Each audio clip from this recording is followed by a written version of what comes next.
Que le Seigneur puisse tous vous bénir, et mes très chers frères et très chères sœurs, ainsi que toutes les personnes qui nous écoutent ou qui m'écoutent en ce moment même. Nous allons aujourd'hui réaliser notre méditation. Nous allons parler de notre Seigneur Jésus-Christ. Nous allons continuer avec Matthieu, avec le chapitre 21 de Matthieu. Nous allons continuer à réfléchir car ici, dans l'évangile de Matthieu, il existe tellement de richesses doctrinales, tellement de choses que le Seigneur Jésus-Christ a enseignées au peuple, à ses apôtres, à ses disciples. Tellement de paraboles, tant de mystères cachés, le Seigneur à travers des figures et des illustrations qu'il enseignait à toutes les personnes. C'est pourquoi je me suis beaucoup détenue dans Matthieu et aujourd'hui nous allons donc lire dans le chapitre 21 de Matthieu, je répète, du verset 33 au verset 44, nous allons méditer en le Seigneur. Et la parole du Seigneur dit ainsi: écoutez une autre parabole. Parmi tant de paraboles que le Seigneur parlait, car le Seigneur enseignait sa doctrine, son évangile à travers des paraboles, à travers des métaphores, à travers des symboles, des illustrations de figures, afin que ne puissent comprendre que ceux qui disposaient leur cœur pour Dieu, ceux qui étaient attentifs à apprendre sa doctrine, qui réellement ils étaient attentifs à croire en le Seigneur. Donc eux, c'étaient les seuls qui entendaient et comprenaient la façon dont le Seigneur parlait. Et c'est pourquoi le Seigneur leur dit ici: écoutez, je vais vous donner une autre parabole. Il y avait un homme, maître de maison, qui planta une vigne. Il l'entoura d'une haie, y creusa un pressoir et bâtit une tour, puis il la ferma à des vignerons et quitta le pays. Mais ce maître de maison, qui était-il? Je pense qu'il s'agissait de notre Dieu. Ce maître de maison devait être notre Dieu. Il dit qu'il a planté une vigne. Lorsqu'il dit qu'il a planté une vigne, c'était son peuple d'Israël, lorsque lui, il a établi son peuple d'Israël en Égypte, et à travers Moïse, il a sorti le peuple d'Israël et il l'a emporté en marchant jusqu'au désert. Eux, ils ont traversé la mer, ils sont arrivés à ce désert, et là-bas, Moïse resta avec ce peuple 40 ans en train de le gouverner, en train d'enseigner les commandements, en train d'enseigner toute la doctrine du Seigneur. Ça, c'est la vigne que ce maître de maison planta.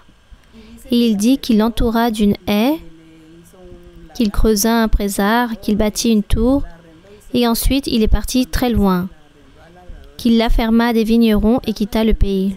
Le Seigneur fait comprendre qu'il rendit le peuple à Moïse le prophète et à Aaron aussi comme souverain sacrificateur, ainsi que d'autres personnages, les sacrificateurs qui travaillaient. Donc là, nous voyons cette métaphore ou cette parabole.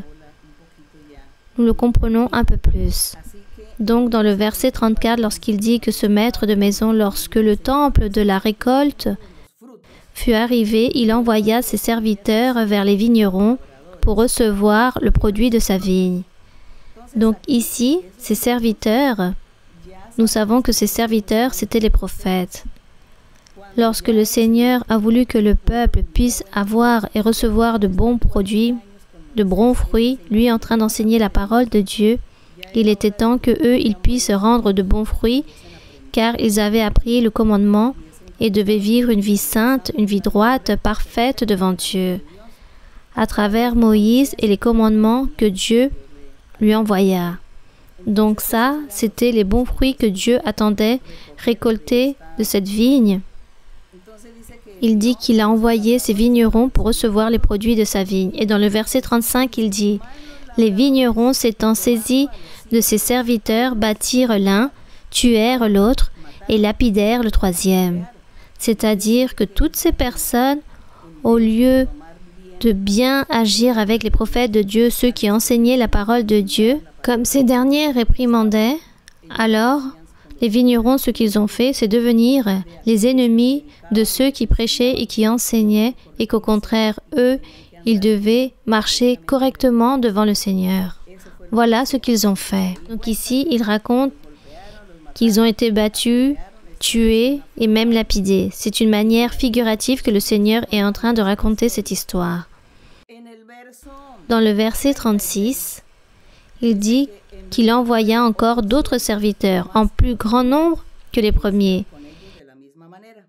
Et ils les traitèrent de la même façon. Donc moi je vous disais qu'après Moïse, Dieu établit Josué, ensuite les juges, et après juges est venu Samuel, ensuite les rois, pour gouverner le peuple d'Israël dans cette vigne dont ce maître de maison avait planté. Et le Seigneur envoyait ses prophètes pour réprimander le peuple, afin que eux ils puissent se repentir de leurs péchés. Mais eux, ils n'obéissaient pas.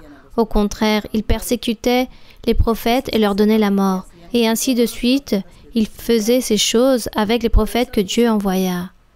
C'est pourquoi le Seigneur, lassé d'envoyer tant de messagers, afin que tous ces vignerons puissent faire les choses de bonne façon, à la fin, ce maître de maison, le Seigneur, dit, il a envoyé son fils, en disant, ils auront du respect pour mon fils. Mais quand les vignerons virent le fils, ils dirent entre eux, voici l'héritier. Venez, tuons-le et emparons-nous de son héritage. Alors ici, nous voyons comment ce maître de maison, en train de penser que eux, ils allaient avoir un respect envers son fils et que celui-ci allait être écouté, eh bien cela ne fut pas ainsi, au contraire. Car ici, il est écrit, venez, tuons-le et emparons-nous de son héritage. Et dans le verset 39, il dit, et ils se saisirent de lui, le rejetèrent hors de la vigne et le tuèrent. Donc ici, le message ne peut être nettement plus clair pour pouvoir comprendre, car ici, nous voyons de quelle façon notre Père, notre Dieu, après avoir envoyé les prophètes, il a envoyé enfin le Seigneur Jésus-Christ. Et le Seigneur Jésus-Christ a commencé à prêcher son vrai évangile et à dire à toutes les personnes qu'elles puissent se repentir car le royaume des cieux s'approchait. Et lui est en train de parler de son évangile et nous savons maintenant qu'est-ce qui s'est produit car toutes ces personnes, tous ces vignerons, ce qu'ils ont fait, c'est emporter le Seigneur Jésus-Christ sur la croix du calvaire pour lui donner la mort. Donc cette parabole parle de manière très claire et dans le verset 40, il dit « Maintenant, le Seigneur Jésus-Christ, après qu'il ait donné cette parabole à ceux qui écoutaient à ce moment-là, il y avait ses disciples, le peuple aussi, il y avait beaucoup de pharisiens, les ennemis en train de l'écouter. Et dans le verset 40, le Seigneur Jésus dit « Maintenant, lorsque le maître de la vigne viendra, que fera-t-il à ces vignerons, ce maître de maison ?» Donc, il leur a posé la question « Que va-t-il faire à ces vignerons ?» Et eux, à ce moment-là, répondirent « Il fera périr misérablement ces misérables, et il affermera la vigne à d'autres vignerons qui lui en donneront le produit en temps de la récolte. » Donc le Seigneur Jésus leur dit « N'avez-vous jamais lu dans les Écritures ? La pierre qu'ont rejetée ceux qui bâtissaient est devenue la principale de l'angle. C'est du Seigneur que cela est venu et c'est un prodige à nos yeux. » Le Seigneur leur rappelait cette lecture dans Psaume. Si eux, ils ne l'avaient jamais lu, car eux, ils avaient méprisé cette pierre principale que Dieu avait établie, la principale de l'angle.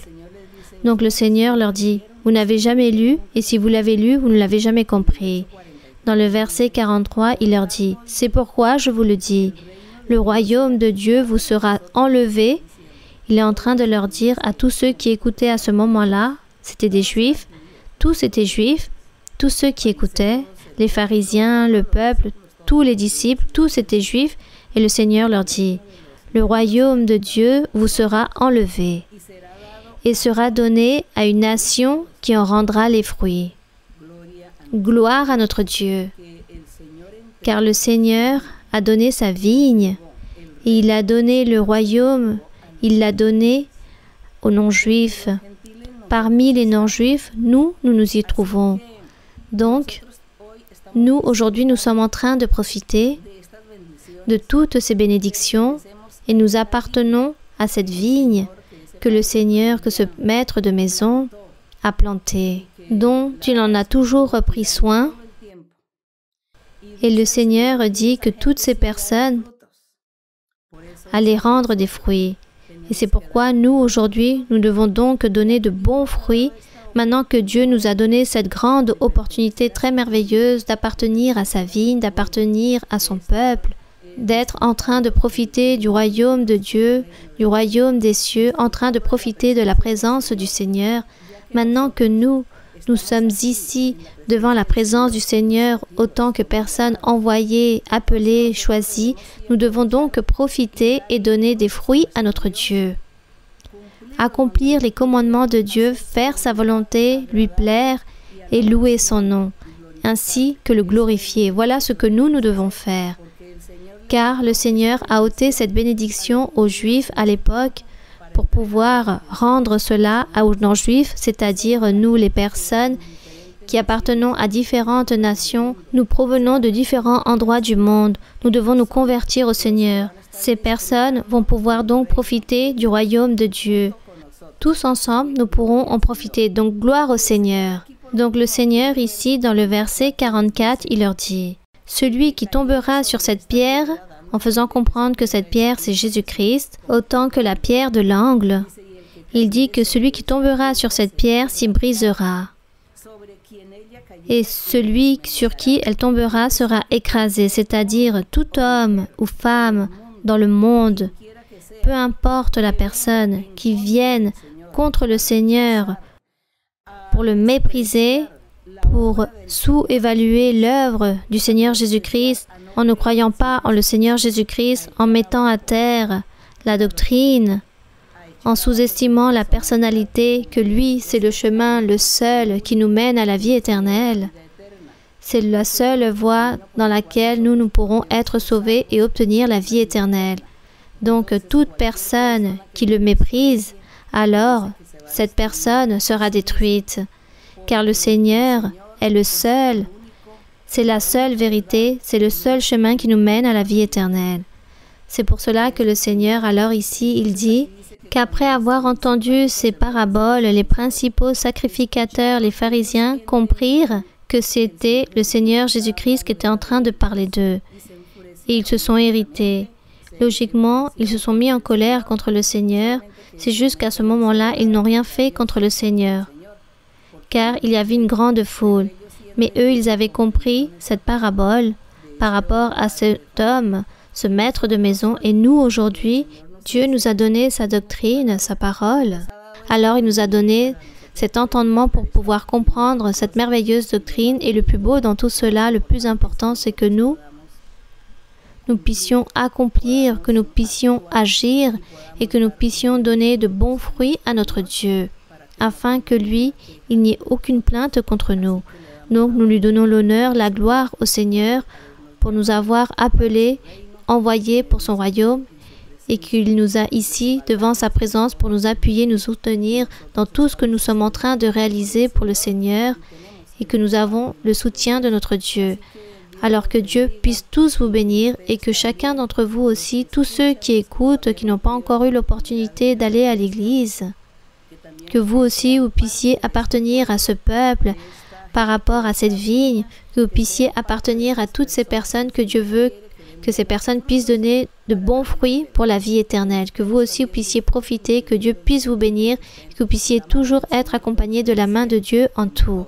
Nous allons donc prier et nous allons aussi remercier notre Dieu par rapport à son enseignement si merveilleux de cette vigne merveilleuse qui est l'Église de notre Seigneur Jésus-Christ. Béni soit notre Dieu Tout-Puissant. Merci mon Père Saint pour ton amour, pour ta miséricorde, pour ta vérité. Merci car tu nous enseignes.